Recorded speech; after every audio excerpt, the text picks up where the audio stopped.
कहानी पौराणिक कथाओं में सबसे प्रसिद्ध और प्रेरणादायक है। हनुमान जी, जिन्हें बजरंगबली, पवनपुत्र और अंजनेय के नाम से भी जाना जाता है, भगवान शिव के 11वें रुद्र अवतार माने जाते हैं। वे वानर जाति के थे और उनकी माता अंजना और पिता केसरी थे।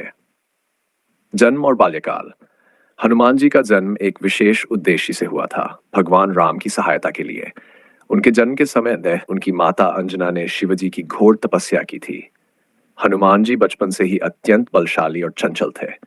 एक बार जब वे भूख से व्याकुल थे, तो उन्होंने सूरज को फल समझकर निगलने का प्रयास किया, जिससे संपूर्ण ब्रह्मांड में अंधकार फैल गया। देवताओं के अनुरोध पर इंद्र ने उन्हें वज्र से प्रहार किया, जिससे उनकी ठोड़ी हनु पर चोट लगी और तब से उनका नाम हनुमान पड़ा। रामायण में भूमिका। रामायण में हनुमान जी की भूमिका अत्यंत महत्वपूर्ण है।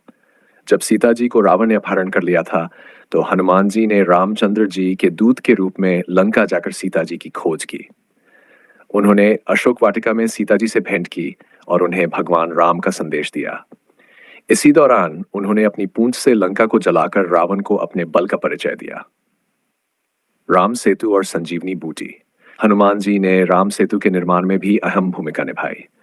उन्होंने पर्वतों को उठा उठाकर समुद्र पर पुल बनाया, जिससे राम जी की सेना लंका पहुंच सकी।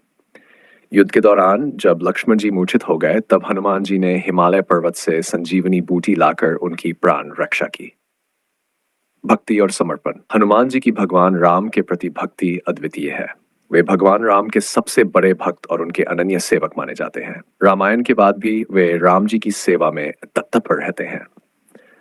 उनकी भक्ति, सेवा और समर्पण के कारण उन्हें अमरत्व का वरदान प्राप्त है। हनुमान जी की कहानी हमें सिखाती है कि यदि हमारी भक्ति सच्ची हो और हमारा उद्देश्य शुद्ध हो, तो कोई भी कार्य असंभव नहीं होता।